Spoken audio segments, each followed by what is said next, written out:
like, the way we like our dynamic in building what is coming, through and whatever. So You whatever. know, you know what I was thinking? This is the funny part. What I was thinking. I was like, and I, I thought it was funny. When I was like, nah, that'd be too much. I was like, we should call our podcast Rush Hour.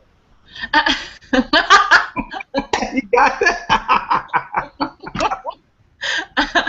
Nice. Lord, to put a big picture of Chris Tucker and Jackie Chan right there.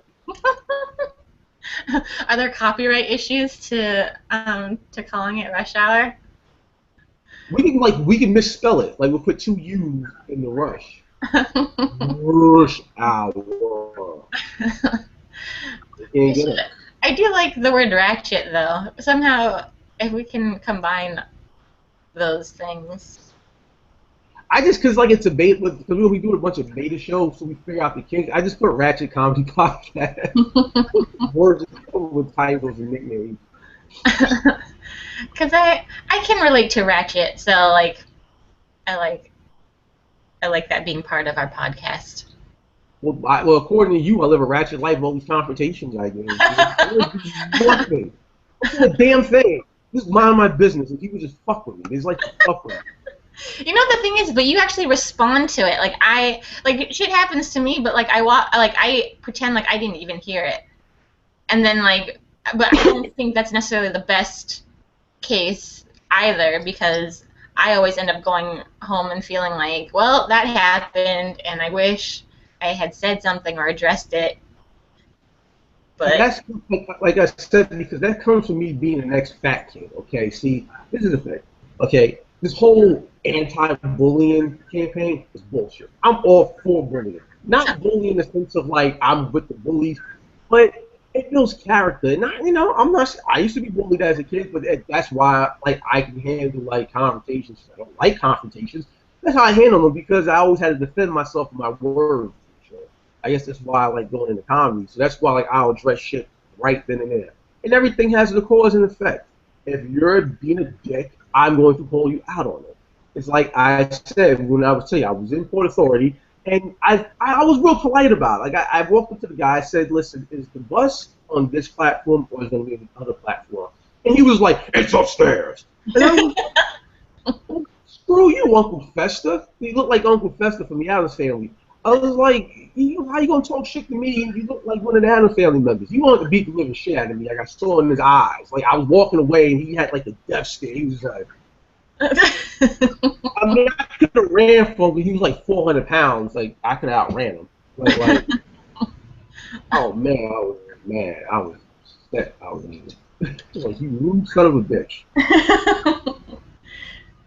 ugh, yeah, I don't know if I would have gone up to someone that looked like Uncle Fester to ask him if that was the right platform.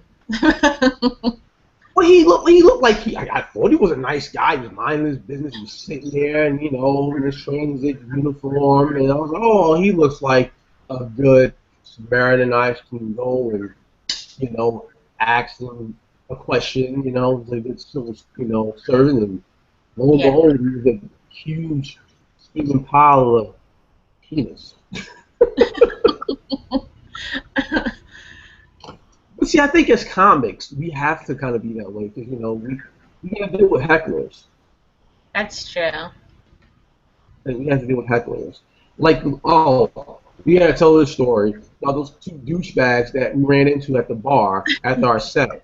Holy shit! Oh God. I Yeah. think that I think that one guy was trying to. I thought he probably thought you were attractive. He was like, okay, I want to talk to her, but I got to get past a big black bodyguard. I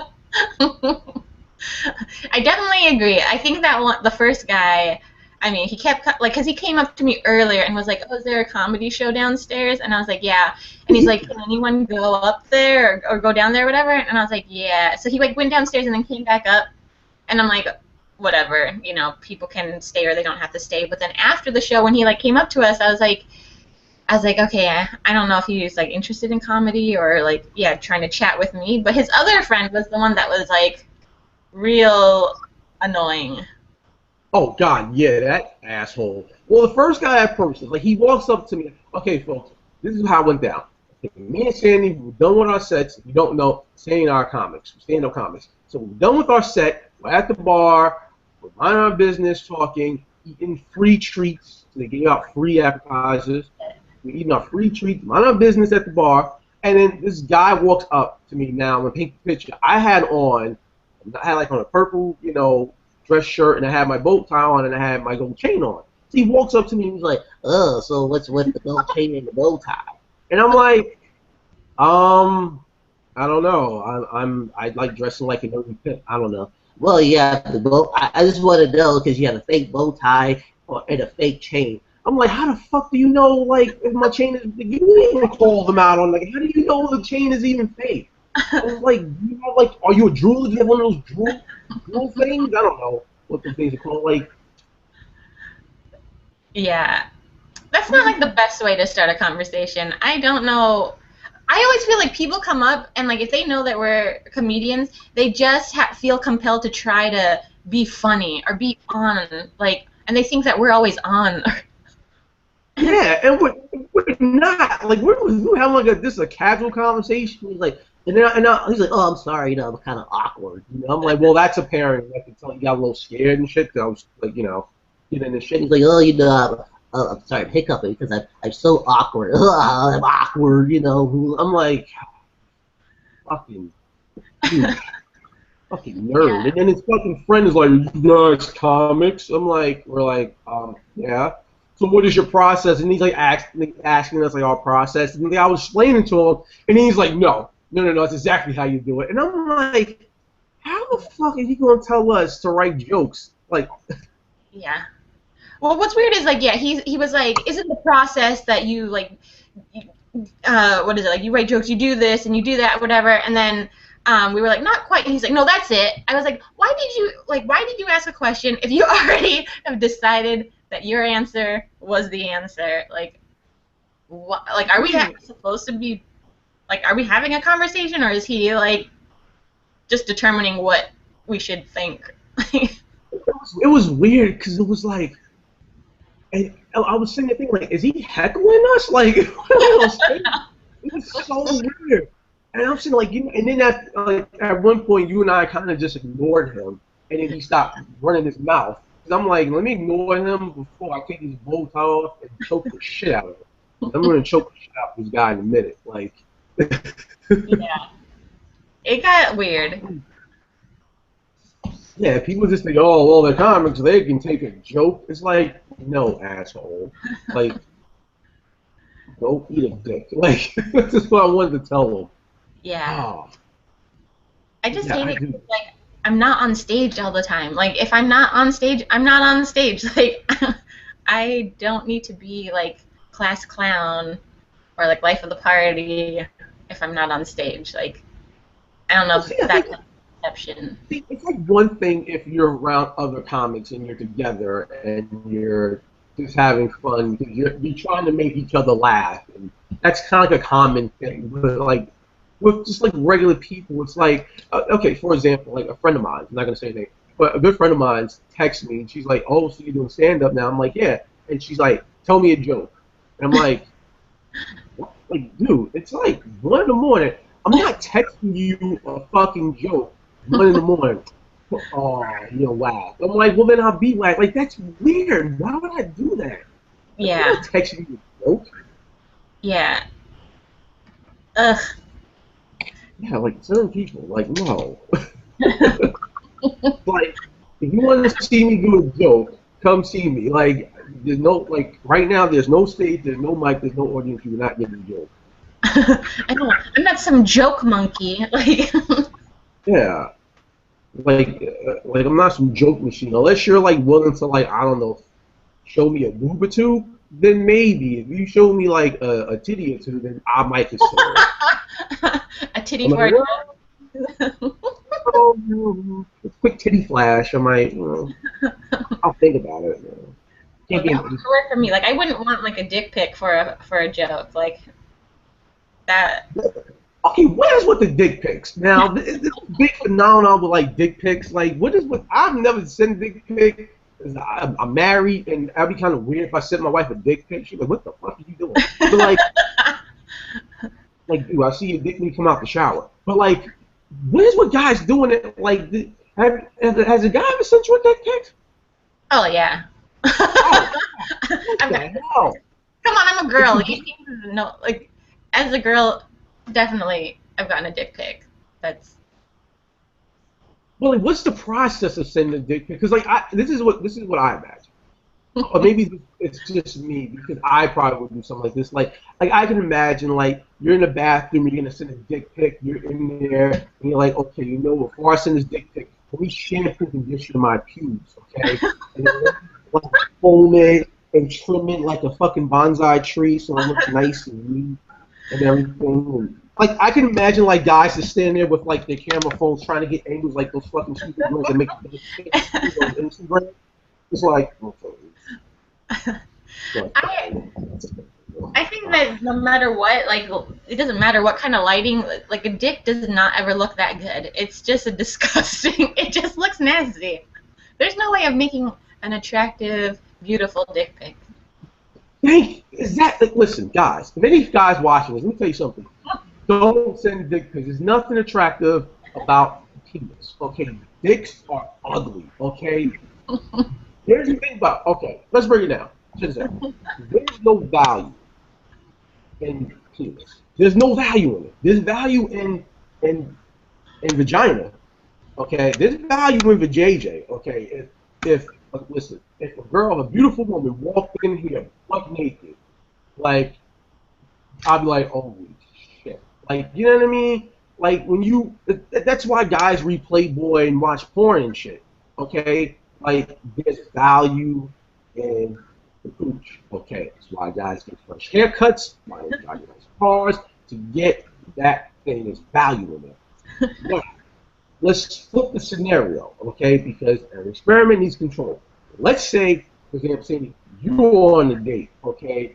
You go back home with the guy. Okay, he goes, I'll be right back. If he came out butt naked, you will probably be like, ew, what are you doing? I'd be scared. Yeah. Or even if let's say, for example, he just bent over and you just saw balls. You just saw cock and balls. You'll be like, ew, because there's no value in penises. Ugh, it's gross. But although I have to say, like a pic, like a vagina pic is kind of gross too. Yeah, well, Vagina, that's kind of ugh. if it's like an up close of the vagina, because if you just take a picture of a vagina up close, it kind of looks like the mouth of the predator. Those You ever like see the movie? all of those stuff are like actually like Alien. Those are all that artist actually made those things based on like vaginas. Like Really? yeah, like if you look at historic like his yeah like his background and like how he draws those things, they are because of like the female form and stuff. So, Aliens versus Predator is pretty much a movie about sexual frustration. I don't know. I don't know the reasoning or the I don't know, symbol. but like the Predator's mouth looks like a vagina. Like especially in the movie when he's about to blow himself up and like Arnold Schwarzenegger's running, he's like, he's laughing. It looks like a vagina just flapping with like fangs. It's like gross. And it turned you on. No, it kind of turned me off. I was like, ew. Like, well, I was a kid. Like, I didn't listen. I saw my first boob at 4 watching Purple Rain when Apollonia jumped in the waters late in Minnetonka, but I didn't see full-fledged like nudity till I was like, hey, when I saw my first porn, and it was fucking amazing. It was like, wow, that's what that is. You're like, that's what's down there? Now I need to see what that's all about. And that when I got to high school, that was my mission to find out what that was. So 4 years, 4 years trying to get paid. Like as soon as I hit 14, my mission started, and it ended at 17 when I lost my virginity. And it was the best 90 seconds of my life. And you didn't need to send a dick pic to lose your virginity. Nope. Back then we just showed the real thing. It was just like, hey, girl, this is what I'm working with. uh, This is what I got. 90 seconds of pleasure because that's what it lasted. 90 seconds. did you lose your virginity in high school? Yes, 17. I remember it like it was yesterday. 17 in high school, the month of April. It was getting close. It was crunch time. I was trying to lose before I graduated. I was like, I can't graduate a virgin. It was getting close. And I was 17. And I remember it because it was funny because it was my high school ex-girlfriend. And we were like, I remember we were in my basement because I had like this basement room.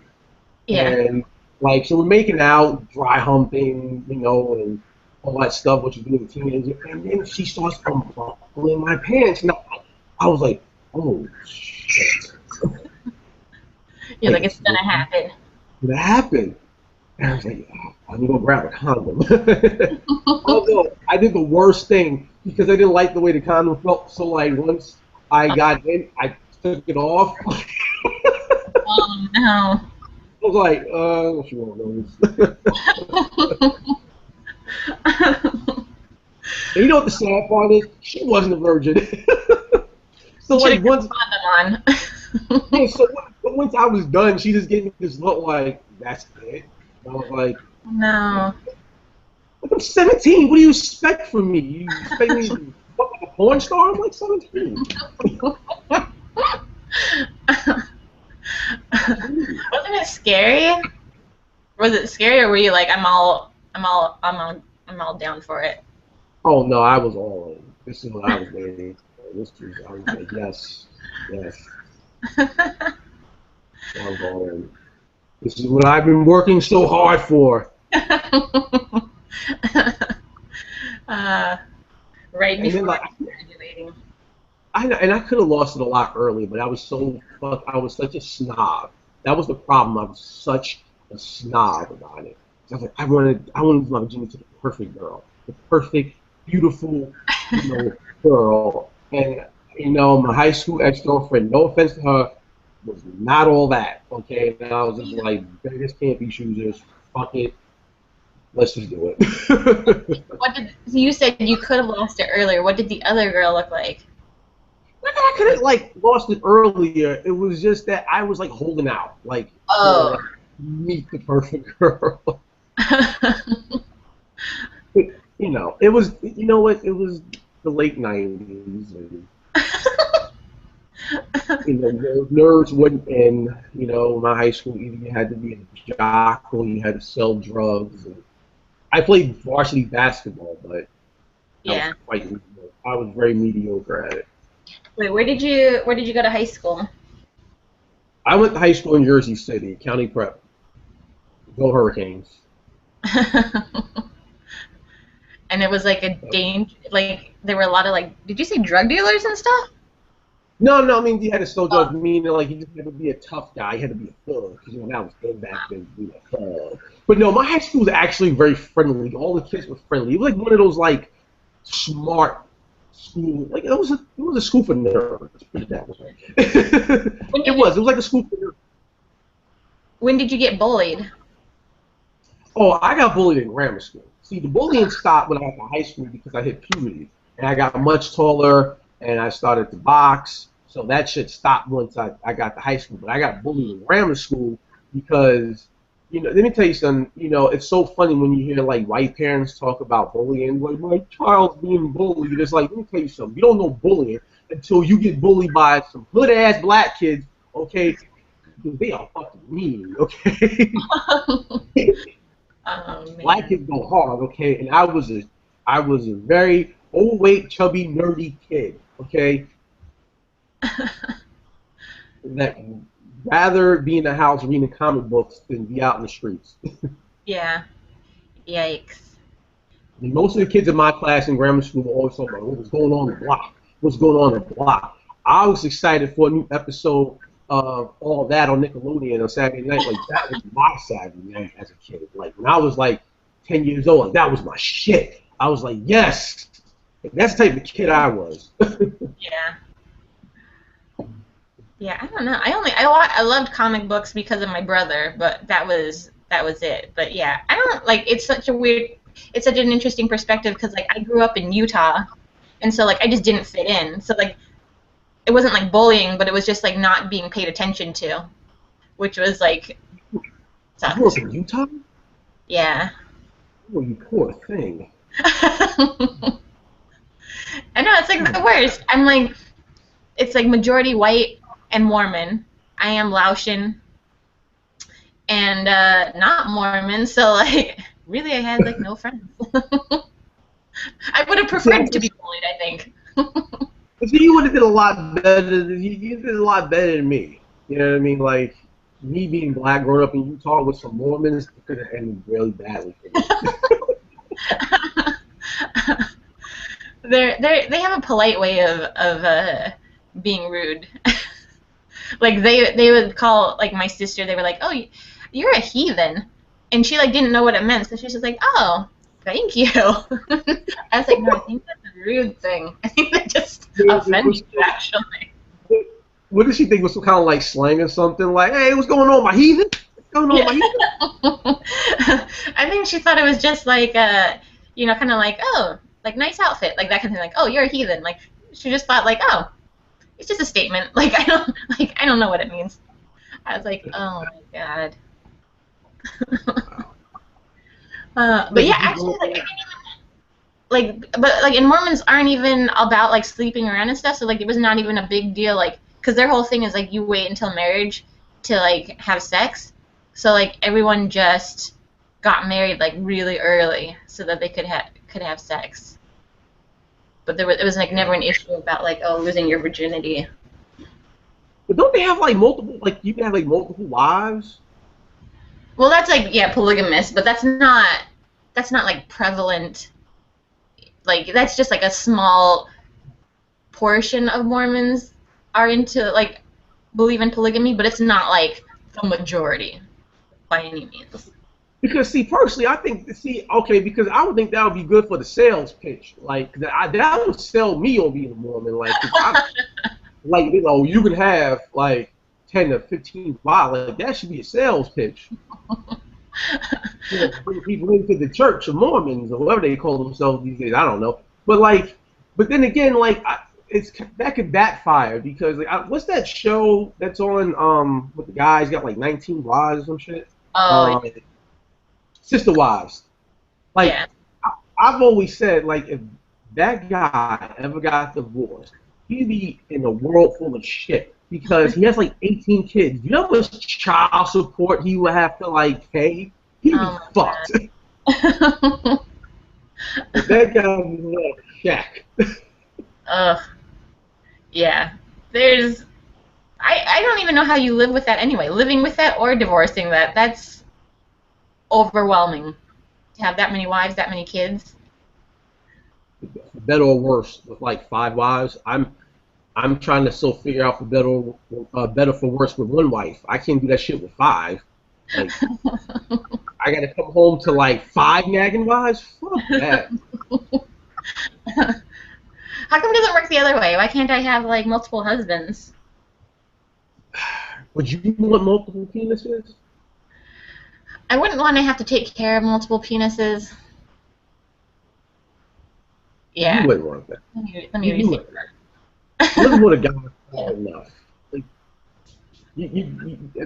to deal with one slob, like is one thing, but now you have to deal with 4 or 5 slobs. Like Well, I'm hoping none of them are slobs. Can't I just have five like quality men? But I guess five quality men wouldn't want to be in a polygamous relationship. there's no such thing. Saying I hate to burst your bubble, there's no such thing as a problem, man. You just hide it very well. You get to a certain point and you just say, you know what, fuck it, I'm just gonna deal with the guy that I have. Fuck Yeah. it. I'll just deal with him. I do have a question since you're a guy, so you can give me a guy's perspective. Okay. So I'm trying to like maintain this policy of like not dating comedians, and Ooh, right, I think that's, that's a good policy not to date comedians. it's a good policy, but it's gonna be hard for what we do. But go on. Because yeah, I mean we run into a lot of people, but like so this guy, he like ran into me, and then like turns out like we're both comedians or whatever. I've never actually met him before, like I've never seen him do stand up or anything, but coincidentally like we do have similar, we've run into similar people and that sort of thing.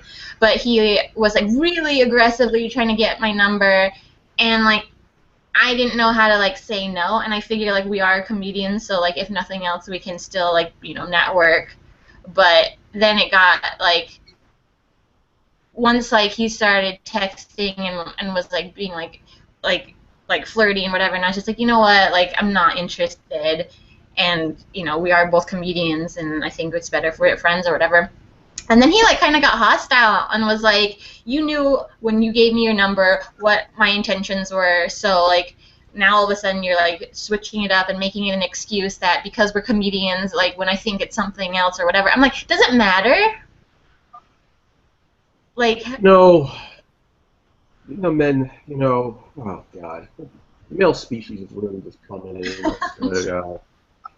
First of all, man, just because a girl gives you her number doesn't mean she wants to jump your stick. Okay? Oh God. Okay, here's the thing. Okay. I mean, you hear a lot of stories about comics dating other comics, and they going good, some going bad. I mean, okay, let's just say for example, let's say if I was single, would I date a comic? Probably, but it depends. Like, I don't know. It would depend on the person. Like, I would never like write somebody off because they're a comic or something. But like, I think this particular case is just boils down to them just being a classic male douche. Like, it's just like I don't. It's like did men nowadays forget how to talk to women? Like they just forget how you know what I mean? Like I don't know. It's weird. It's weird. I mean, I don't know. Like, are you asking me should you date comics or not date comedians or something like that? well, that's one. Yeah, one question is what your thoughts are on that subject, but also like this comes back to the fact that being confrontational, and like sometimes with these kinds of things, I feel like I just need to be upfront and just be like, I'm not interested. Like I shouldn't have even I should have just never even given him my number. But like he was really persistent. Like I didn't know how to be like, look, like I know you're like you're interested, but like I'm not giving you my number. Like I didn't know how to say that to him, to his face. You just gotta like say, hey, yeah, that's right. I think if I was a girl, either did, but no, just Because you're so you gotta just, pushy. huh? He was just so pushy. I was like, I don't know how to be like, look, dude, it's too much. See, guys always do it. Like you don't like. There's an art form to kicking game to a girl. Like there's an art form to that shit. You can't be so desperate. It's okay. This is how I look at it. Okay, men are like hunters. Okay, if you're a hunter, okay, you don't go in for the first kill. You don't go for the first lion you see. Even if you go for the first lion you see, you gotta scope it out. You gotta, hunters scope shit out. You gotta figure shit out. You gotta get there early. You gotta scope the lion out. You gotta, what's their patterns and shit. Not saying stalk the girl. That's just fucking creepy. But like, you know what I mean? Like, you gotta just play it cool and shit. Like, don't be so like, hey, I want to screw you. Like, no, like start off smooth. Like, hey, do you have a Facebook or do you have a Twitter? And work your way up and shit, man. And the thing is too, as a man, this is my opinion. You should know, like, for me, okay, here's an example. Like when I met my wife, I knew she, With that me. like it was mutual. The attraction was mutual. So me talking to her, it made it easier for me. Like, okay, there is a mutual attraction there. Okay, and now it's gonna make it easier for me. So now if I fuck up, that's on me because she already likes me. Half the work is done. I don't have to sit there and really impress her so much because obviously I must have because she likes me. Yeah. You know what I mean? But going back, and that's like went on a tangent. But like, I think I wouldn't see. I don't know. Like, I would say don't date comics, but because we're comics, we're kind of fucking warped in the head. But I don't know. I mean, you could meet a nice guy who's a comedian. You don't want to write him off as a comic. You know what I mean? Yeah. But the fact is, we all like, we run in the same circles, and the True. chances of something, happening or like bad, good, whatever. It's just like now, like people, there's people that know stuff about you, and then people talk. Comedians are not like the best at keeping secrets. I mean, our job is to, talk about stuff on stage. So like, why would even, um, you know, Yeah, position? I'm gonna go lean with no. I would say stay away from comedians. Regular people. Like I like the fact that my wife's not a comic. She's not a comedian. She doesn't even think I'm funny. Okay, so this even makes it better. Yeah, that's the other thing. It's like it's not even, this is part of like trial and error. Like I had hung out with comedians, and like what I found is like a lot of male comedians, if I'm like hanging out with them and like going on like dates, whatever, they get competitive. Like there was a guy, he like wouldn't even tell me when he was doing shows. He'd be like, "Oh, I'm doing it." Like he's like, "I'm doing a show," and I was like, "Oh, cool, where?" And he's like, Upper West Side." I was like, "You're not gonna tell me where on the Upper West Side?" He's like, "Oh, it's just a place." I was like, "What do you think? I'm gonna like run over there and be like, no, I'm gonna get on stage or whatever." Like what Or would be maybe he doesn't have a show. He's bullshit. maybe? Could be, but you know what? It's weird because I actually had a conversation with a common friend of mine the other day about this. It's weird because in a way it is competitive. We're all trying to get stage time, and and we're New York comics, so definitely the competitiveness is high. But I feel this is my personal opinion. Like the era, like say, I would say like the late '70s, the '80s. Like there was this brotherhood of comedy. You know what I mean? Like there was this unity of comics. You know what I mean? Like And a I feel like, group? huh? Like a Yeah, tight like a tight group. Like everybody, like even though it was competition, everybody supported each other. Everybody knew each other. Like you hear stories from when the improv was in its heyday, and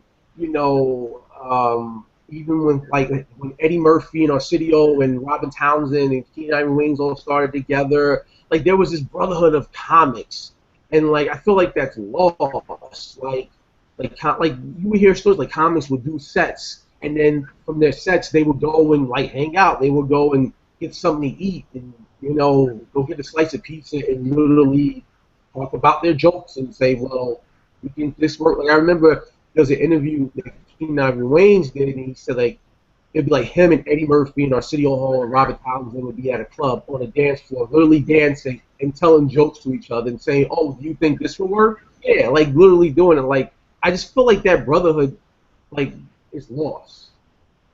Yeah. Well, there's so many comedians now. Like back, the early stages of stand up, there were so few.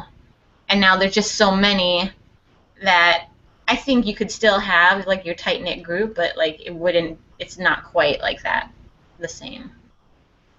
Yeah, it's like weird. It's like and like even if one person out the group gets their big break, it's like okay, you're friends with that person. If that person gets into the position, they can hire you, stupid. Yeah. Yeah. I mean, it's definitely better to make friends with comedians with each other. Like, there's no point in being like dicks to each other. Yeah, and like also that's how you get on shows too. Like, hey, I'm opening for so and so. I see I can get you on. Yeah, for You know, sure. you can't keep doing regular shows forever. You're gonna run out of friends today. I have a lot less friends now for bringer shows. Yeah, it's like every year you start like using your quota for bringing shows. You're like shit. I And didn't have. I've used my friends sparingly, so I'm like, okay, I was like, I already used them up this month, so gotta wait a couple months before I can say I have another show coming up. Yeah, you're like, fuck. It's only June, and I've used up like more than half my quota. Fuck. I'm so fucking fucked. Yeah. All right, should we talk about Ratchet shit? Yes, yes. Let's get into our Ratchet news portion of the show. So let's see. Let's get into. Okay, so let's get into some of the stories that you get emailed me. First, let's see. Okay, so now I know everybody's heard about this. The woman that sent a photo to a bunch of photoshoppers in 25 countries, and they photoshopped to, I guess, was it to their to their liking of what beauty is or something like that, some bullshit like that. Yeah. And I'm looking at the pictures, and you've seen the pictures. Now, this shit is weird. I know they're yeah, I don't know. I just feel like I don't know which 25 photoshoppers she met or found, but like they are probably like the people with the most basic Photoshop skills. So you got that issue. And then their like perception of beauty is really like I don't think that this can be representative of what that country thinks of beauty. Okay, let's see. Hold on. Let's see if. Okay, let's put this on the screen. All right. Can you see it? Yes. Okay, so now this is what the girl. Now, okay, so this is what happens when one woman has her picture photoshopped in 25 different countries. Okay, or people, I guess, definition of what a perfect woman is. Oh, I guess she just said, "Make me look beautiful." Is what Okay, she. make me look beautiful. She said. And I guess this was her own social experiment. So Yeah. let's. Okay, now this is the girl. Okay, her name is was it Esther. I don't know. I can't. I'm not even gonna butcher her last name. I'm not gonna John Travolta myself. Okay, so we'll just call her Esther. Okay, so this is Esther. Okay, that's her. Now she's a cute girl. Yeah. Cute girl. You know. Now let's see now. That it totally looks like a bad Photoshop job right there. Like somebody just colored that in. They just inserted her head. I feel like her face in. It was like a cutout. Like that, they didn't really like mess with her face that much though. Like, she at least looks basic still, but. Okay, now this is India. Now it looks like somebody took like a brown marker and just went over eyebrows. And then here's the thing. It doesn't even look Photoshop. It looks like they went to you know that like the little paint program you have in your computer that every computer has?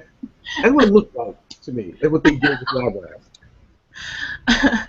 It's the paint program from like your 1990 computer. Okay, Ukraine. I guess in the Ukraine they like their women to look pale. Like she needs the sun. The less sunlight, the better. Okay, what do you think of this one? Venezuela. It's okay. I feel like you added a little color. I don't know. She looks like a painting. It's kind of freaking me out. Yeah, she does have like a little like washed over, I guess. Argentina. Wow. Okay. Wow. Argentina really went all out. This one gave her a background and everything. At first I was like, Venezuela. I thought this was gonna be like China or like one of those crazy. Like a Hello Kitty logo. Yeah. And then I was expecting them to add in like a peace sign, like all like. K-pop. Exactly. This was actually not that bad. Actually, I actually kind of like this one. But I kind of like it too. I think I roll with the Argentinians on this one. I'll put this on my favorite list. They gave the eyeliner and the eyeshadow. I don't know. Maybe they like K-pop or J-pop looking women. I guess. Yeah, now she can be like a pop star. Vietnam. Okay, Vietnam. She looks tired. Looks like she needs a nap. A lot of bags under the eyes. I feel like they didn't really do that much to her.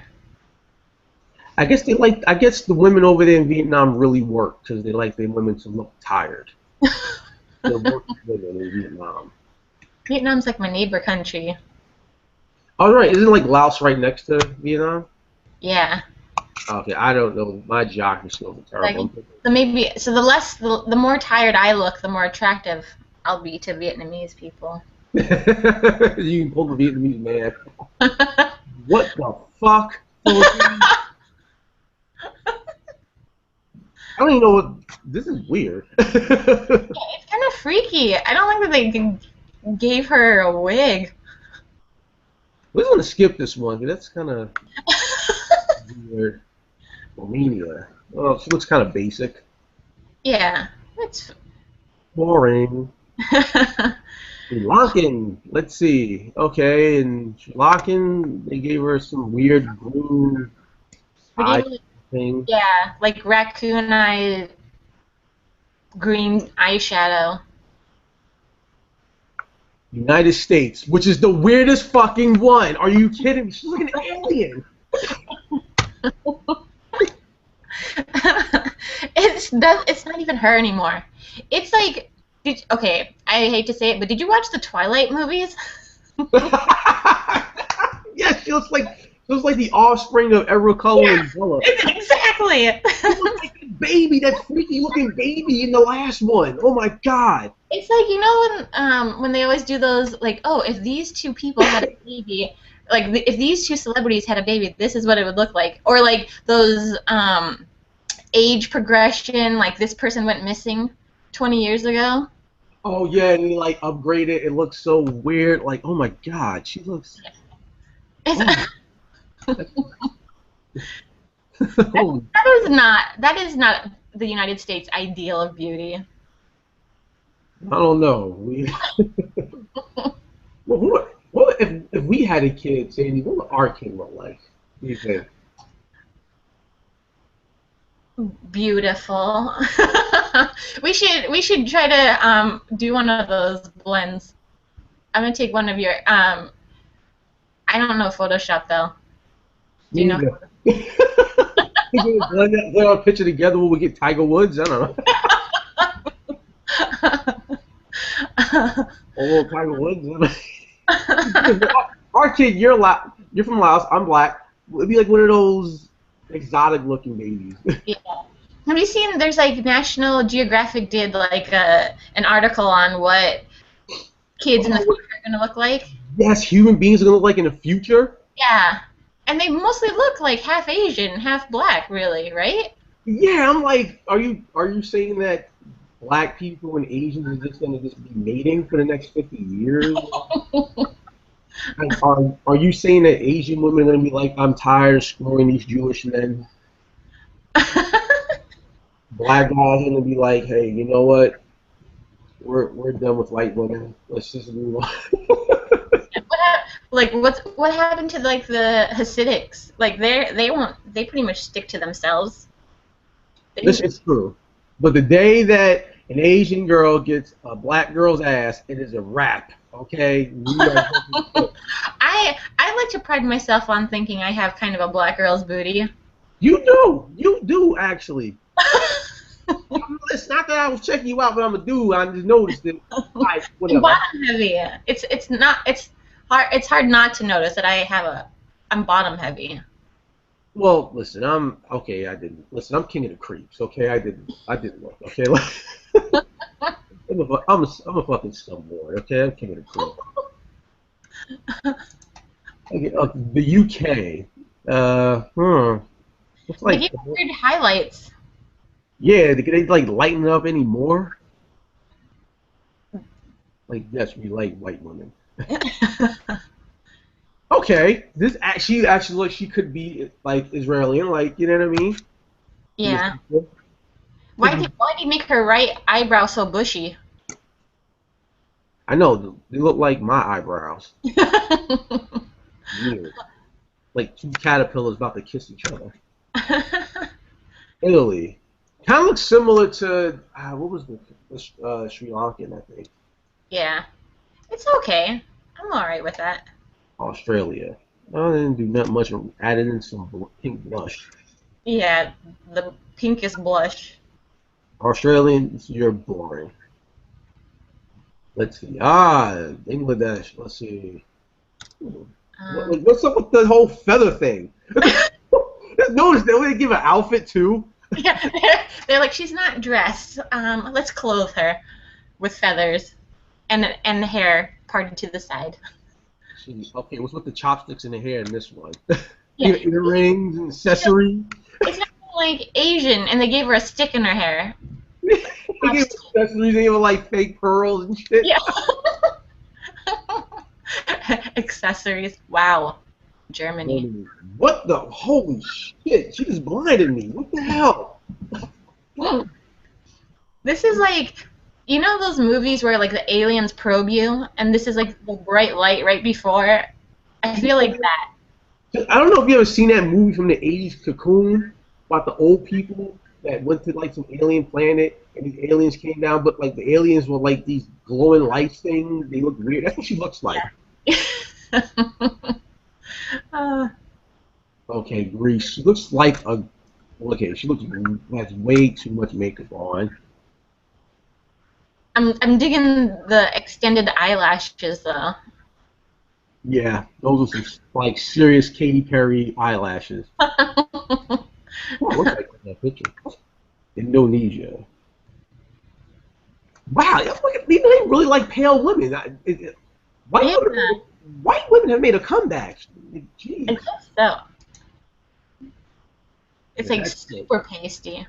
Whoa, Renona Ryder, you have aged. Holy shit. Somebody should Photoshop her. Someone needs to Photoshop that. Holy shit. Wow. That was interesting. I wish I had Photoshop just to show, with my skills, Yeah. what I think it would be. I want to learn Photoshop. I'm sorry, what did you say? I want to learn Photoshop. I know, it's expensive. Hella expensive. Is it? I think so. I don't know. I don't know what all that shit is. Yeah. Then, Look. what was that? Oh, I'm looking at all this stuff that you sent me. So Shia LaBeouf was arrested for disrupting a Broadway show, Cabaret. So was also seen around Times Square arguing with a homeless man trying to take his McDonald's bag. He was apparently muzzled while in custody because he was spitting at police officers. So Shia LaBeouf was spitting at police officers? Yeah. He's a hot mess. He actually have a friend of mine, Jim that works in LA. She works at a tanning place out there, and he came in there. She told me he was a fucking weirdo. Yeah. So it's not like you don't think it's an act, like he really is just nuts. You know what? Here's the thing. Sometimes, and I think with these celebrities, like they are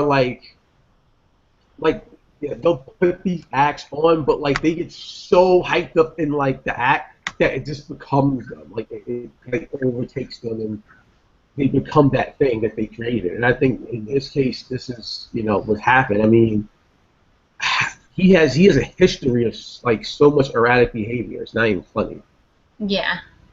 But is it like, do you think it's like a mental illness, or like it's just his, because like I don't think he's working on a project right now. Like I think he's probably just crazy. I don't know. Well, wasn't like didn't Joaquin Phoenix had like this acting that was going on when he was a rapper and he quit acting, become a rapper, and then he even did like a documentary film, and then it came out that he was an actor, some dumb shit like that. Yeah, but he never got like arrested for it. Oh, Sure. this is true. He never had a homeless man. I can't see a homeless dude in New York like trying to take somebody's McDonald's bag, like unless he was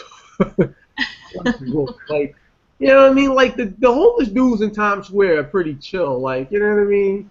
Yeah, like he probably had to instigate something because for the most part, yeah, the homeless people generally don't like try to stir up trouble unless you try to, you go up and try to bother them.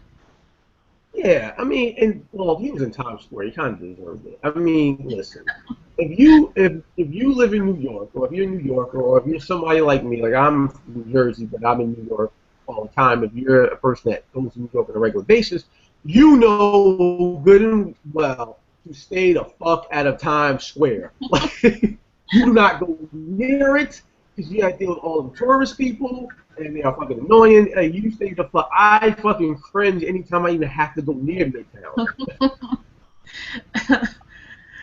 Yeah, it is the worst. Like, I Yeah. So I mean, that's why I think he had to have been looking for trouble, like because no one goes there. and he got muzzled. Who gets muzzled nowadays? Yeah, because he's disgusting. I mean, who spits on police officers, or who even thinks that's like a thing that one should do? Well, that's because he's a celebrity and he has all that money and he thinks he's Entitled.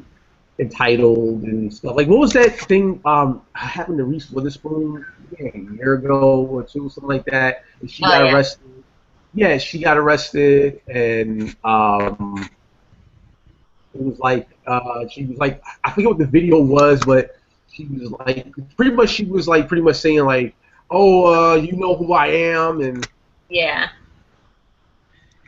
Yeah, she was totally like she didn't want to get um she didn't want to get arrested, but she was like drunk. Her and her husband. oh yeah, that's what it sounds like to me. He just thinks he's entitled and all this stuff. Yeah. Can you see me? Because there's something weird going on my screen. I see you, but yeah, I see you. Okay, cool. And then you put Something me weird. up for a second, and then I was like, yeah. Oh, okay. Let's see. Oh, okay. You know what? Let's watch this shit now. Okay, I think I was telling you about this. Now, this is actually kind of old, but I think I watched it. No, here it goes. This is kind of old. Happened like 2 weeks ago, but but you didn't see this, so I want to show you this. It was like maybe 2 weeks old. Yeah. But this lady, okay, this white lady, I think it was upstate New York or something, was calling this black dude a nigger because he started his car and it scared her kids or something like that. Yeah. Let me just show the video. But I'm scared. it's so racist that it's funny. Like you ever see something so racist that it's funny? I don't have anything in particular in mind, but I can see how it can be amusing. It's like the shit that she says is like, really? Oh God. Okay, so let me show you. Oh, it's cameras out here, and we'll see. Because charges. Please call the cops. Thank you. Please. Got everything on tape. Your voice too. Calling me a nigger. If that's how you feel. You might as well go take care of your kids. Don't worry about me. I know where my kids are. Okay, good. Yeah, they're right over there. Please do.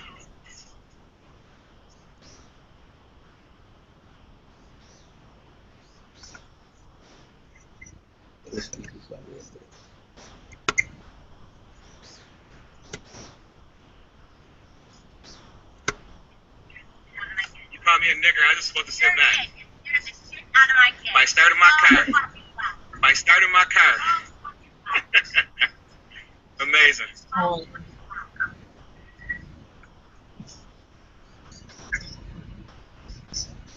Wow, you got your kids cursing at me too, huh? Talk to my kids. Oh. Wow, this is amazing. Do not talk to my kids. Okay. Hello?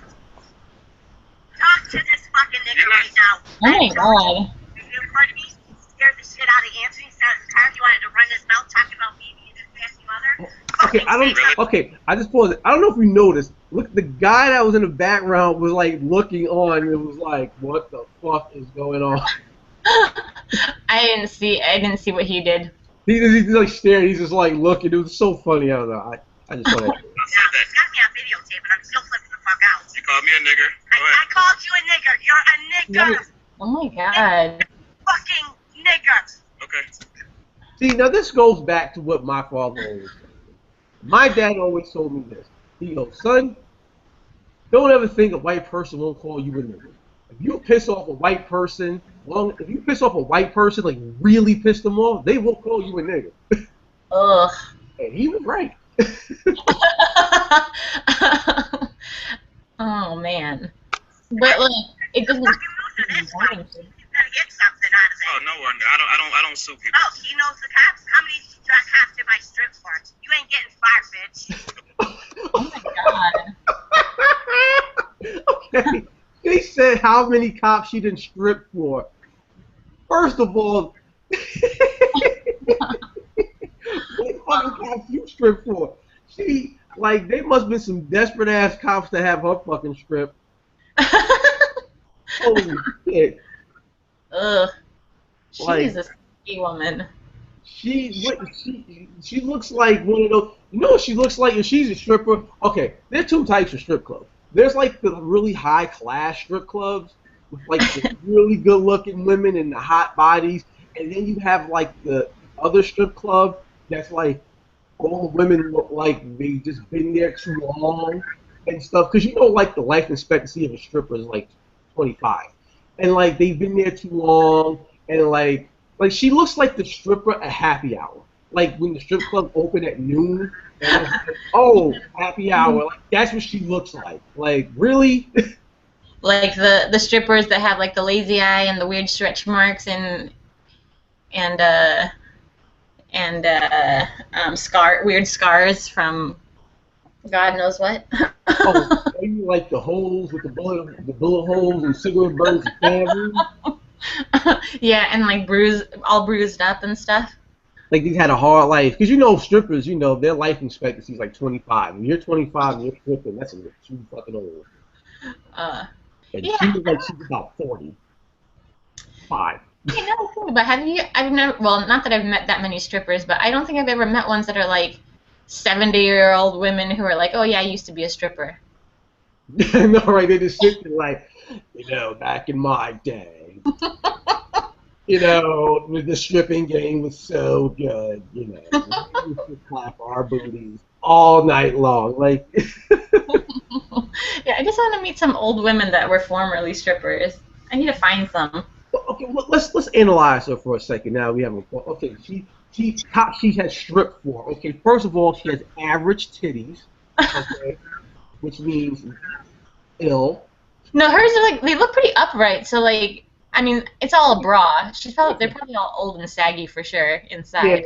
she probably got them orangutan titties, like the group. You ever see like you watch the show Girls? No. Okay, like but you know who Liam Dunham is, right? Yeah.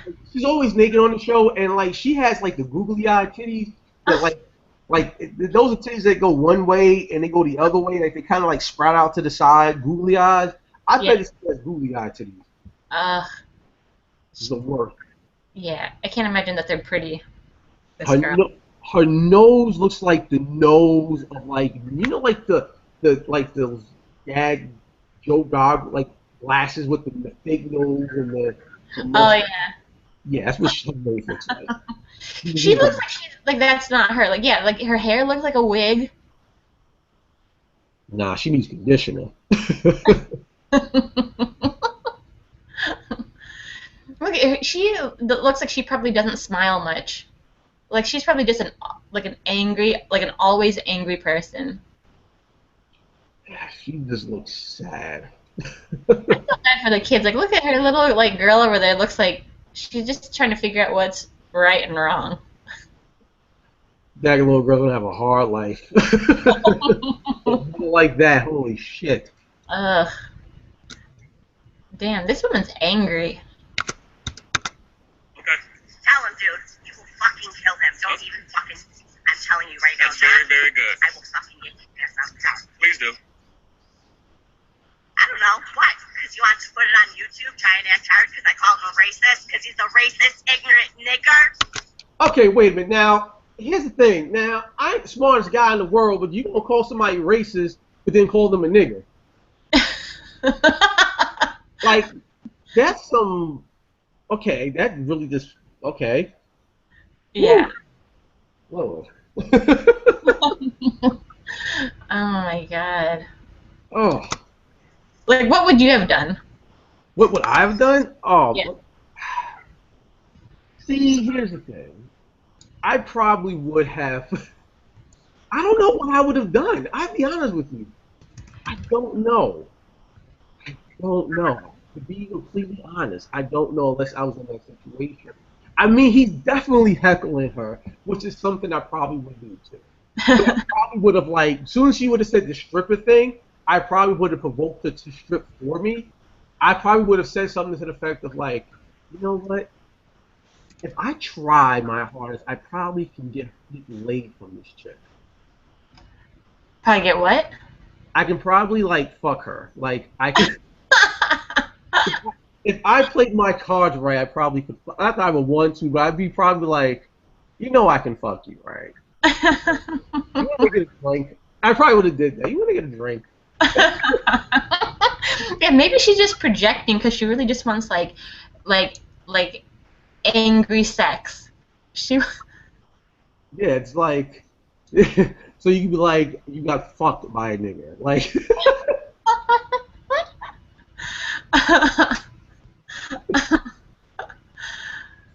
My sick, twisted mind. Tell him what? He's a racist fucking nigger.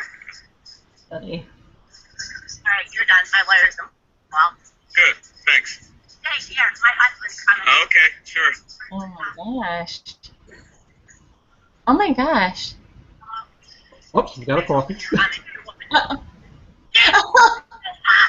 case now, or I will fucking break it.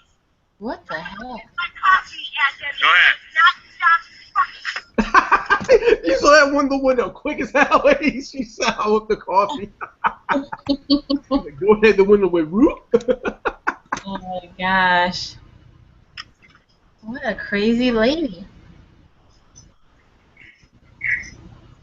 Oh man, holy shit, that was funny. It's funny and sad, but oh. I just hate, like, that little kid looks like he's ready to rumble with. Oh yes, that kid's gonna go to school and call some black kids that word. Yeah. Oy. Now, how would you? Now, what if you was in that situation? How would you have handled it? I'm not good at confrontation like that because I always, like, my concern is always, like, I don't know what the other person is capable of doing. Like, I will fight if I have to fight. Like, if, you know, if it came down to, like, fighting or something, that's one thing, but I try to avoid it at all costs. So with her, like, if someone just, like, started yelling, like, stuff at me, I'd just be like, whatever. Like, I'd, like, lock my doors, roll up the window, and be like, we're done. Like, I'm out of here. Because, you know, she's obviously trying to instigate something. I know I'd probably been like, I would have rolled off and been like,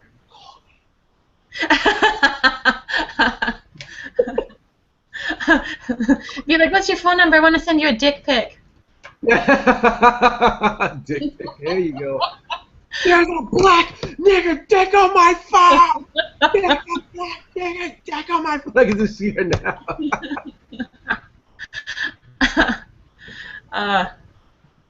I have maybe an inmate, but not on my phone.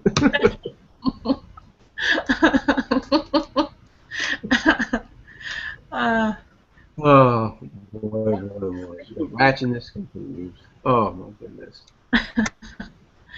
Yeah, I mean, the thing that happens to me all the time, though, is, like, guys always come up, like, randomly and just, like, walk past and say, like, konnichiwa or, like, ni hao. And I'm like, what the fuck? I'm like, am I supposed to be impressed that you just assumed I was Chinese or Japanese and just threw that out there? That really happened? Like, That happens, like, at least once a week. wow. That's fucking Yeah. ignorant. Holy shit, that is ignorant. I need to come up with. You can help because you're better at confrontation than me. Like I need to find something to say that would like. I don't know, just to say something to them. Because at this point, I just act like I don't hear them, and I'm just like, I just keep walking. But I want to say something. Yeah, you gotta think. Wow, I would. You got. Maybe really do that. That's fucking what you are. Oh, I don't know. Like, I know there's because I don't want. I really actually don't want to, talk to them any further, really. But I do want. Like, I don't know why they think that's like. I don't know. Do they think they're hit? Like that's gonna. I'm gonna be like, whoa, that's like. like I, wow, you really know your language. Wow, you impress me. Like, no. yeah. Ugh. I don't know. Like, okay, is it like usually white guys that say that shit? Um, it's like white guys, black guys, Spanish guys. Mostly anybody except well, yeah, Asian guys. They don't.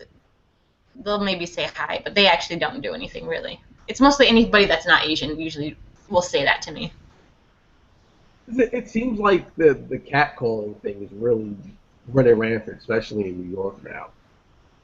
Oh yeah.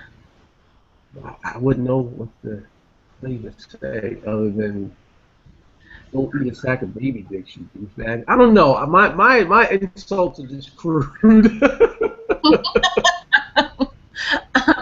But I don't even think they think it's insulting. Like that's like I don't know. Yeah, because it's kind of like they try, you know what it is, because they just like lump like Chinese and Japanese and like um Korean and like all Asian countries into one, and it's like no. Yeah. It's kind of like it's kind of like, I mean, you can do that with white people because I don't have time to divide white people. Like I don't have time to be like, okay, you know, okay, you're Italian, you're French, you're Scottish, you're just white to me. I don't have time. Anybody got time for that? I don't have time to sit there and divide you. Yeah. See, with me, I always get mistaken for Hispanic. A lot of people think I'm like Dominican or Puerto Rican or some sort of like West Indian. So Yeah. I'll get a lot of like Spanish ladies speaking like Spanish to me, and I'm like, sorry, I'm just a light skinned black dude with wavy hair. Yeah, that's what I mean. I can like Asian people mistake me for their Asian. Like so many like Asian women come up to me and they start speaking to me in Chinese, and I'm like, I don't know what you're talking about. And like I'm okay with that because like they need help and they're hoping I know what's going on. But like we live in like we live here. Being in Manhattan, you're supposed to like have all different cultures. So you would think that people would be less ignorant or like less like insensitive about that stuff, but Well, like at least you don't get the whole like, like here's the thing. Like I'm like like where I live at. Like I live in the land of Caucasia, like like the realm of Caucasia. Like I'm around a bunch of white people around there, so I'm like the token black guy. So being a token black guy has a lot of drawbacks because you get like all these really silly fucking questions. Like for example, I literally had a friend. I remember talking about this months ago. I had a friend that yeah. really said I was the whitest black guy they ever met. And I was kind of like, okay, like you do know you just insulted me right now. Like, what do you mean the whitest black dude? Like, what do you like? What is your definition of a black guy? Like, do you watch BT all the time? Like, this is weird. Like, what? Yeah. She's like, well, because you're like nerdy, you like nerdy stuff. I'm like, okay, so pretty much what you're saying is that being a nerd is only reserved for like white and Asian dudes. Like, what? I can't fucking like Star Wars? Like, are you fucking kidding me? Yeah. Yeah, so basically all like black people are more categorized as like they're all lumped in as one thing. You're not black, basically. You're just. Yeah, you're not black. You're just something else. Like, or the worst is like, yeah, you're one of the good ones. What? The fuck did you say to me?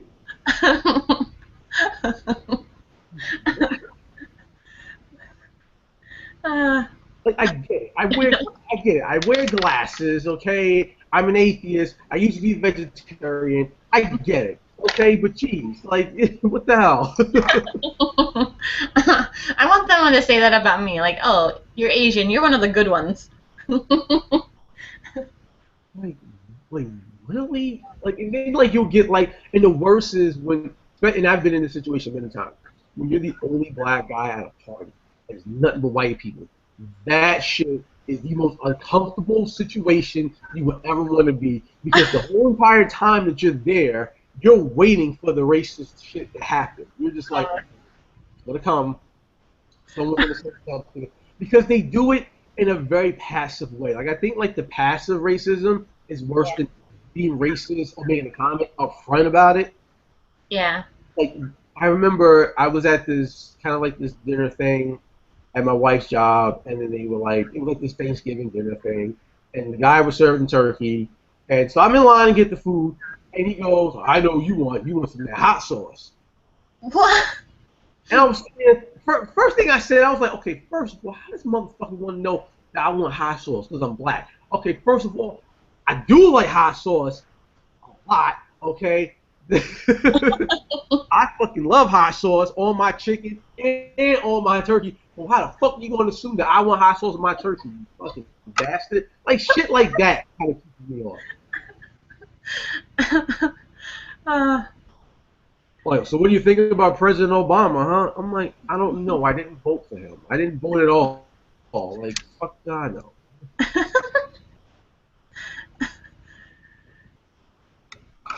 Yeah. God, it's the worst. Just, passive racism is the worst. Just stuff like that, or they'll think they could be down with you. Was like, get out of here, nigga, get out of here, my nigga. I'm like, excuse me? No, come on, you guys say it all the time. I'm like, yeah, it doesn't mean you can say it to me.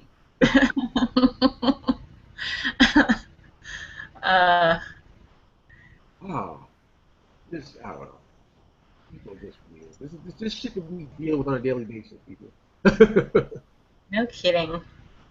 And do you? And let me ask you this: do you feel that way as a comic? Like, when you, because I know when I go on stage, like, I thoroughly know that I don't think that I'm a black comic. I just say, okay, I'm a comic, I'm a comedian. But once I get on stage, I'm like, okay, I thoroughly know that I'm a black comic.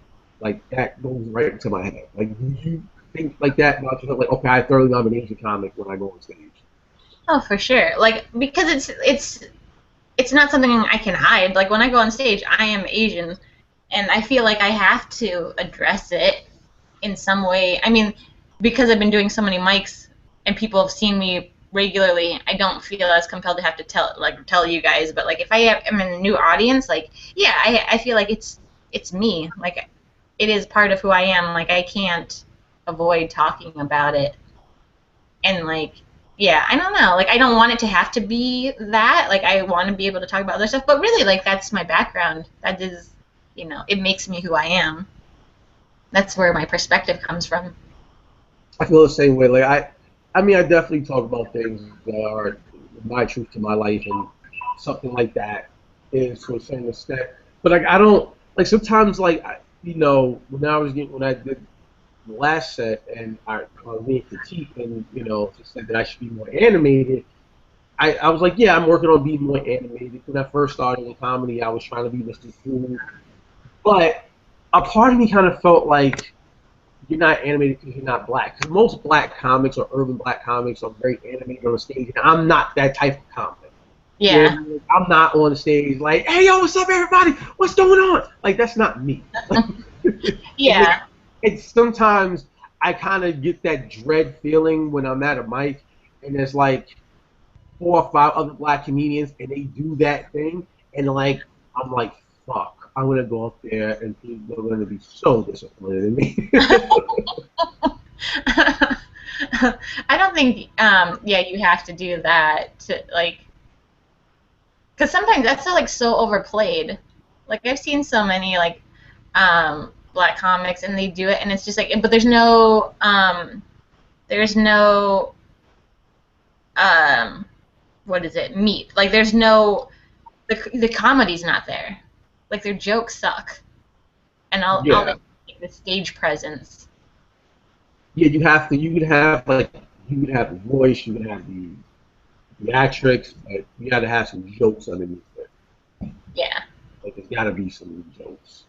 Have you ever tried to be like that kind of like urban comic just because you felt like I tried and failed miserably. It was bad. It was I bombed so fucking hard. It was so bad. I actually have footage of it. I will not show it to I anybody. want to see it? Oh God, no. Come I'll on, show it to you. as your podcast partner, I should know these things.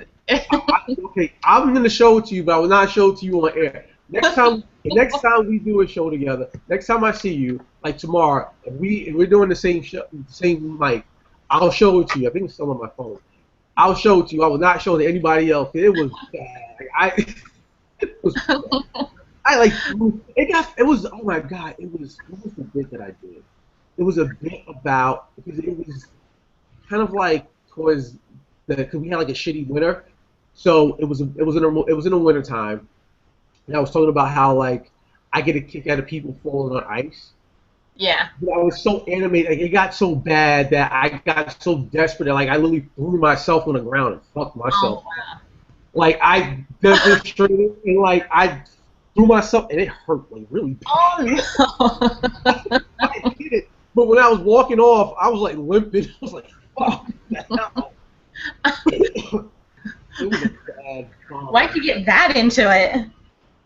It was just bad, and like the whole like a lot of the comics that was at that mic were like very like alternative because it was an alt room. It was at the pit, and so Oh like yeah. a very alt room. So I was like a lot of alternative comics, and they were just looking at me like, "Who the fuck is this guy?" Like, I remember leaving. I remember like literally leaving. Like I was just like, "Oh fuck, I gotta get out of here. I gotta get the fuck out." I gotta boom. That was um, oh man. And then there was one time I tried to be Mr. Cool. I went up. It was actually at the Lantern, and I had like a beer in my hand, and I'm like, no, telling my jokes, and people were just looking at me with like dead eyes. Like, yeah. And then like from there, I was like, I gotta be myself. I just gotta be myself. And like yeah. me, I am myself. Like there are times when my emotion gets heightened, but then it comes down. I don't know what's weird. I can't explain it. Yeah. I kind of like I want to be dynamic on stage. Like I do like one of my favorites is like Chris Rock and you know he does the pacing on stage and I do enjoy like Cat Williams because he's like kind of like outrageous on there but like that yeah that's like not my personality but I kind of want to try it. See, that's the odd part. I was trying to do that because I wanted to be like. I think when you first start out as a comic, you kind of emulate, even subconsciously, like you'll try to emulate the comics that you look up to. You know what I mean? Because I'm a huge fan of like Cat Williams and Chris Rock. A lot of the comics that I'm a fans of that I look up to are those type of comics that you know what I mean. Yeah. But I'm so happy not to be that type. You know what I mean? I just had to like, you know what? I got to be myself. I got to live my truth. And I mean, I personally, for me, like, I think your jokes are like very smart. Like they're very sharp, and very smart. Like, you know what I mean? Yeah. Thanks. I'll take the compliment. You're like, Thanks. thanks, thanks. But I want like my only thing is like I think I write good jokes, but I want the big laugh. But I feel like I laugh like the hardest at like Cat Williams because he's so outrageous. But I feel like my jokes don't elicit that big laugh. Yeah, I think. Well, see, the thing with like Cat Williams is that I think it goes back to like you have to find your audience. I mean, like, I mean, you and I are still like in that journeyman stage, you know. Yeah, figuring it out. Like finding our voice and finding our truth, and I think the last stage is that finding your audience. And Cat has his audience. Like I think, like if Cat was to go and he was set like in front of an audience that was like All like they all had that one white woman in this audience. yeah, like if you have to know your audience. Like for example, like if his audience was like an audience like a Dave Attell, it might not work. You know what I mean? Like you eventually you find your audience and because I mean you want to appeal across the board, but you'll find your audience and you'll get the big laughs. Like I like all kinds of comics. I'm a fan of comedy. So I like all kinds of comics. So I'll watch Cat and Cat will have me fucking in tears. He'll have me in fucking tears and Eddie Griffin, but also like Louis C.K. You know what I mean? And I like Chris Rock and you know what I mean. I like Amy Schumer. And, Yeah. Whitney Cummings, and they're all different in their own ways. You know what I mean? I'm a huge, even like back in the day, I'm a huge fan of Steve Martin. Yeah. Like Steve Martin and Eddie Murphy and Moms Mabley. So they're all different in many different ways, but you just got to find your audience. Like I know, like me, I'm not that particular. I'm not like that urban type of comic. That's true. Yeah, and that's a good point. I mean, you don't like right now we perform to comedians, we perform to, you know, general audiences, but they're not there specifically for us. But once you actually find your niche and you find the people who actually are coming out to see you specifically, yeah, then they enjoy it because they know who you are. They kind of know what to expect in terms of like what your perspective is, and they already are there knowing that they like you, you know. Yeah, comedy is very subjective too. You know, what's funny to one person is not necessarily like I can do a joke and it would kill because maybe that audience can relate to it. And I can do that same joke at another spot and it'll bomb because that audience can't relate to it. Like if I did a bit about marriage to an audience full of people who are married, they're gonna laugh. Oh yeah, we got that. If I did a joke about marriage in front of a bunch of 20-year-old single people, they're gonna Yeah. be like, oh, okay. That's true. And you kind of can notice that when you go in. Like, you kind of have that feeling. If you do a show, you go in, and you're like, okay, this might not be good tonight. You can tell the crowd, a bunch of drunk people. Prepare myself. Yeah. Someone was it you talking about? Yeah, I think you told me the other night about audiences, like particularly in Jersey, where like people will be, like fight you, like they like if they don't like what you're talking about, like they will. Oh God, it depends. Like if you, holy shit, it depends. Like if you go like do like stuff in like little bars and stuff like that, yeah, they'll like you gotta hit them out the gate really quickly because a lot of them are already drunk. Yeah. So they're really gonna fuck with you. They're gonna be drunk. They're gonna be obnoxious. So you really gotta come out the gate with the jokes, man. And then like if they heckle you and you get back at them, then they're ready to fight you and shit. And you're like, tell them, get them the fuck out of here, please. Where's security? And security, it's like a comedy club suck because when they pull them out, they just put them over a certain line. It's like, no, get them out of the fucking club. Yeah.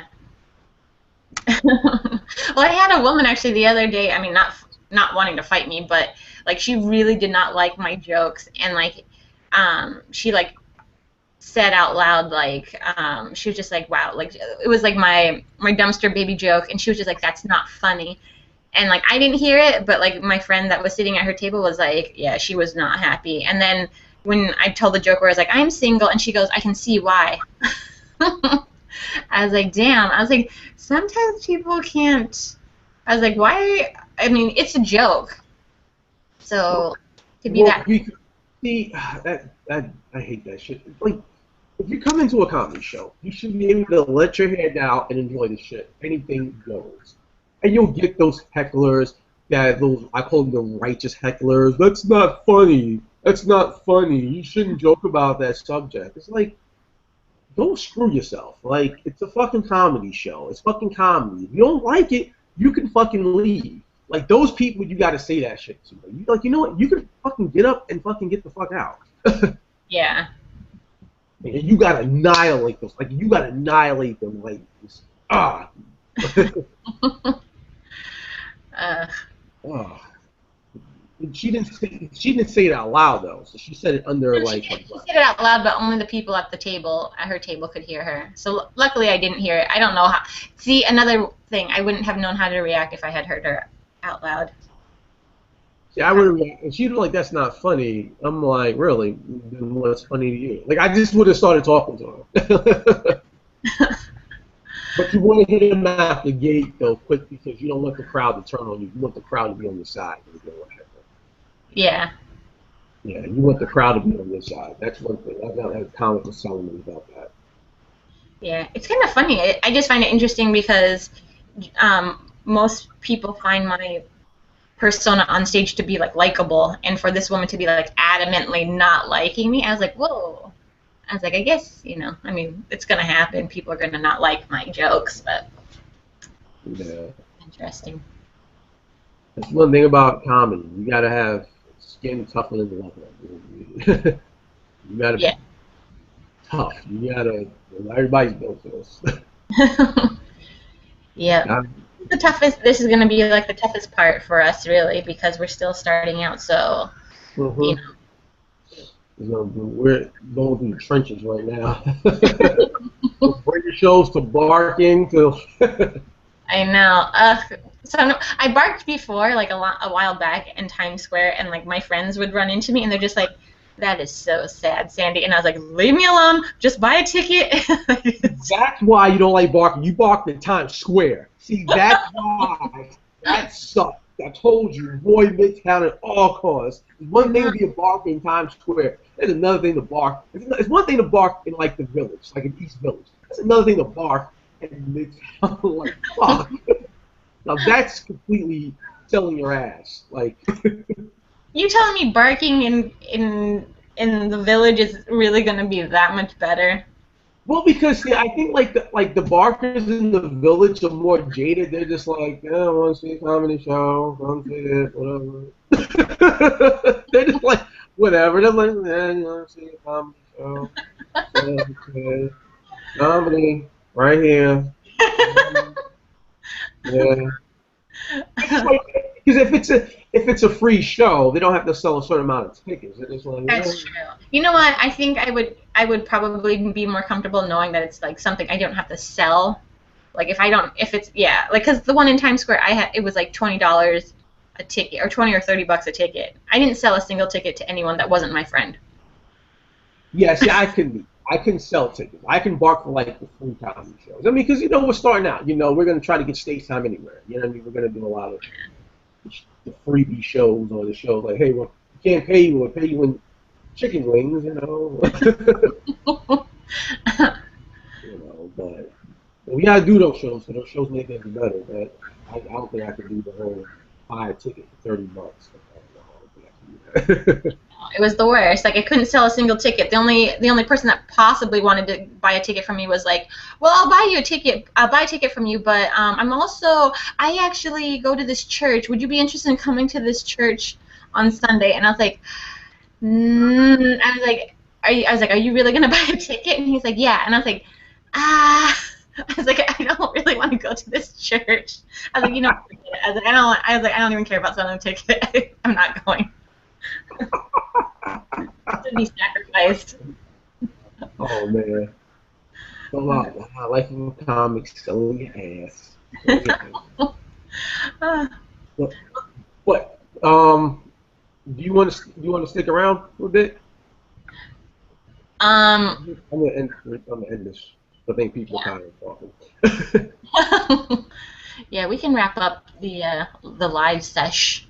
Yeah, we'll wrap up the live stuff. But folks, this is our podcast. We don't have an official name yet, so we're just going by. We thought about Rush Hour. Think about it. Think about it. But This is our beta show. We're doing a bunch of beta shows by Hangout. So we kind of figure something out. So we put our brains together. We're going to do find our groove, and then we're going to do an official podcast where we're recording on podcast equipment. It'll be on iTunes, and then it'll be much better. And then we'll have like an official launch, but we don't have a date yet because we're comics and we're just all scatterbrained. But and we like to talk. Yeah, but until then, we'll be doing these Hangout shows. Check us out and all that good stuff. And we'll be posting links on our Facebook page and Twitter and all that stuff. And you can follow me on Twitter, it's right down there, Reggie 5000.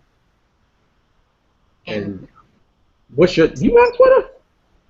I have a Twitter account, but I don't tweet. So I'm gonna change that. I'm gonna tweet and Instagram next time. By the next time, I will have something set up. You have something set up, Twitter and Instagram, but until then, just I don't know. I'm on Facebook. I'm on Facebook. She's on Facebook. She's on Facebook. But don't be a creep, people. Don't be a creep. Yeah. It's creeps. Don't scare me. This is coming from King of the Creeps, okay? King of the Creeps. I mean, in a good way. I'm not like a bad creep. I'm just like, okay, prime example. Before we go off, I'll tell you the story. Last year, not a year ago, or 2 years ago, I can't remember. But I did it when I was doing my other podcast, the Supremacy Project, in the background. I was interviewing two lovely ladies from Canada who are friends of mine. And one of them was very well endowed. She was a model. Really well endowed. I mean, holy shit, great breast implants. And like, so, like, they were right in the camera. Like, literally right in the camera. And if you watch the playback, I shit you not, you can see my eyes literally throughout the entire interview just looking down, like that's how it was. And I'm like watching it, and I'm like watching it, and I'm like, dude, you are a fucking creep. You're like, yeah. There was no hiding it. Like, you couldn't have been more obvious. Dude, I'm a fucking scumbag. Like, I'm king of the creeps. Holy shit. I was just like, the whole interview, yeah, you know.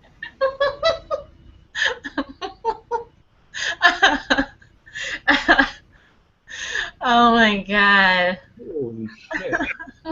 Real subtle. Holy shit. Yes, so are we doing these weekly? We can. Yeah, let's do it weekly. We don't have a set day, so we're just doing whatever because we're. Yeah, we'll keep it a surprise until we can figure out. Yeah, and then like also too, we'll say where we're performing if anybody's in the tri-state area. You want to come see some comedy. Just don't be a douchebag. I'm performing at Broadway on Monday. Oh, what time? I'm on the 9 p.m. show. Okay. I might be able to make that because I'll do the mic at the Lantern Monday. Oh, nice. I go on around like 9:35. If you wanted to come and just drop in and check out my set or whatever, you can come in for free. Okay. Yeah, I should be able to make that. Okay. All right. Yeah, I should be able to make that. Maybe a friend of mine performed there not too long ago. Oh, nice. Yeah, actually, the last couple of shows I did at Broadway, Rena Franklin did a set. So if you come by, actually, if you come by at 9, then you can probably check out her set. She does like 20 minutes. Oh, she's funny. I like her. I know, she's so funny. She's dope. Dope. All right, bad shit. There we go. All right, so we're gonna end this, folks. Our live portion. We have a lot of stuff you can't see. We're just tired of talking live. But thank you so much for joining us, and we'll be back next week sometime. Bye.